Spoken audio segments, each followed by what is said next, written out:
everybody, welcome back to my channel. This is Gina and this is the Library Mouse. And who knows who might join us tonight. This is about the time of night where cats and dogs get the zoomies, so you never know who might come flying down the stairs. But anyway, I am so far behind on booktube tags. So if you have tagged me and I have not gotten to the tag yet, I do have them all written down and I'm just going through them one at a time. I love doing them. So please don't stop tagging me because I will eventually get to them. Anyway, I have been trying to survive working full time again. If you didn't know, or if you're new here, I am a retired teacher and I retired right before COVID hit. I retired in December of 2019 and COVID hit March 2020. So I've been retired since then, and I've recently picked up a temporary full-time position scoring our state test for I think it's in a borough or a city in New York. And it's 9 to 5:30 every day at home. It's hard to get used to, and I am trying to squeeze in everything. I don't know how I ever did it working full time and raising 4 kids. I really don't. So anyway, here I am, and let me find my paper. Okay, I have it. So tonight I am doing the time and place tag. And this was an original tag started by Carl at Please Read Your Book. And I was tagged by Pat at Book Chat with Pat. And I will link both of their channels down below. I really liked this one. It was short and sweet, but it really made me think. And I had a couple of the books I wanted to talk about here, so that was awesome. So the first thing was a book that reminds you of your past. So I have a couple books that remind me of my past. Both of them are favorites of mine. So the first book that reminds me of my past is this ragtag book. I've had it for years. You can see that it was from a library and it was a discard. The cover was off of it, but I saw it in the discard box, ready to get thrown away, and I had to get it because I remember reading it as a high schooler, and then as a young adult, I've read and reread this book. It's called A Lantern in Her Hand by Bess Aldrich, and it's an oldie. It was first written in 1928, and I used to love, obsessively love stories about pioneers that took you from the beginning of their life through the generations of their family until they pass away. I have read so many books like that, and this one is the mother of them all. I just love this book. It's about this woman named Abby Deal. She had many dreams of being famous, being a famous pianist or a famous artist or a famous singer, and she was very talented, but she wound up marrying her husband Will and moving out onto the prairie where she raised a number of children, and then each of the children inherited talents from their mother, and they went on to kind of fulfill her dreams. So she was kind of living vicariously through them. But I think through it all, it really focused on a mother's sacrifice, but it also made it clear that she loved her life. And I just loved this book.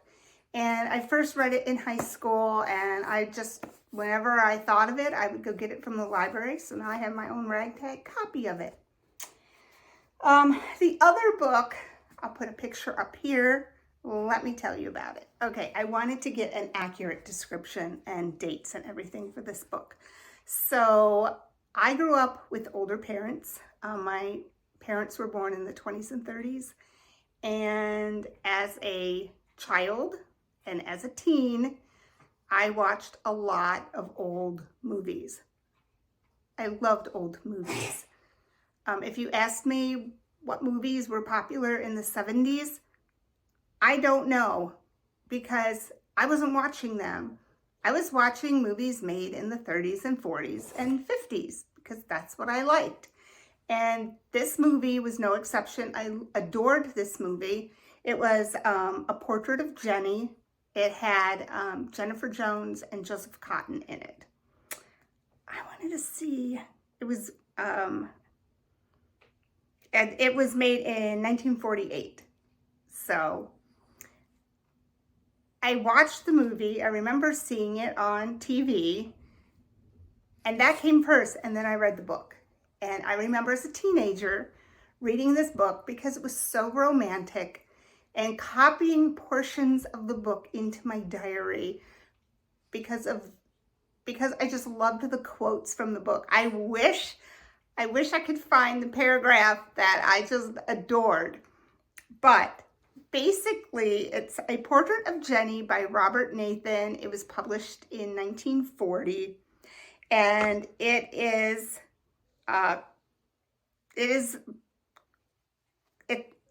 it's called The Story Combines Romance, Fantasy, Mystery, and the Supernatural. It is considered a modern masterpiece of fantasy fiction. Me, who doesn't read fantasy? This was one of those books that just... So basically what happens, it is a struggling artist during the Depression, sees this young girl ice skating, and she inspires him to paint portraits of her. Every time he sees her, she's getting older, but not like in a normal sense. So it's like she's time traveling. You know, one day he'll see her when she's 10, you know, and maybe a year or two he runs into her again, but she's aged like 10 years or 15 years. And as she's getting older, he falls in love with her. And I just remember thinking how magical this book was, the way it was written, how romantic it was. And it really makes me want to watch the movie again, too. But yes, Jennifer Jones and Robert Cotton in the movie, but the book was equally as good. And obviously to a teenager, filled with many quotable passages. Okay, my dogs keep bumping this table. A book set in a place you want to visit but have not. That's easy. I want to go to Prince Edward Island, where Anne of Green Gables takes place. It looks insanely beautiful, and not just in the movies, but the way it's written in the book and anything I have seen of actual photos and video of Prince Edward Island. It looks lovely, someplace that I would love. A book set in a foreign country you admire. Well, that one was very easy. Under the Tuscan Sun by Frances Mays. The book and the movie are different.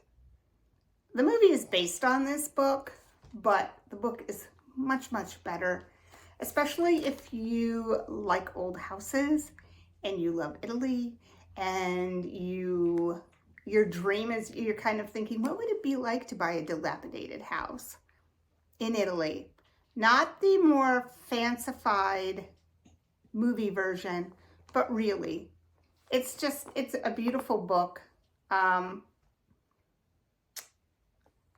It makes you want to be there.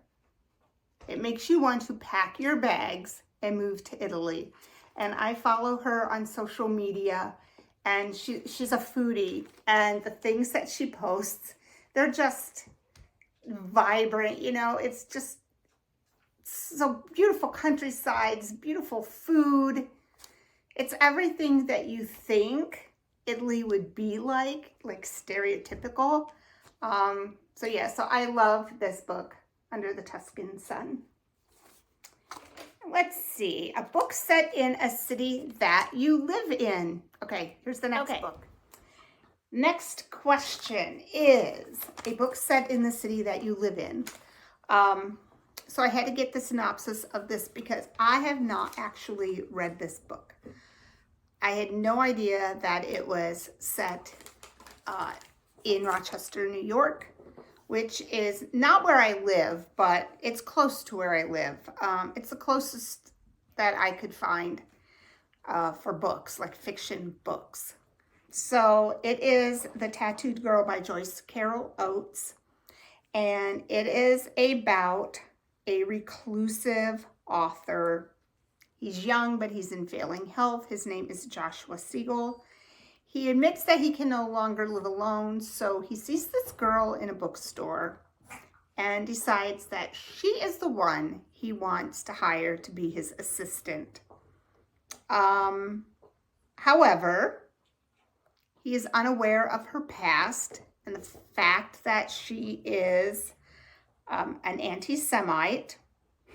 She feels a lot of hatred toward him, and he has everyone around him telling him he needs to really think long and hard about what he's doing, bringing her into his home.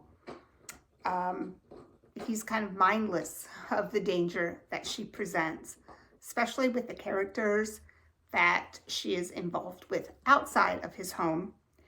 But it says that their closeness forces them to make discoveries that cut to the core of their identity.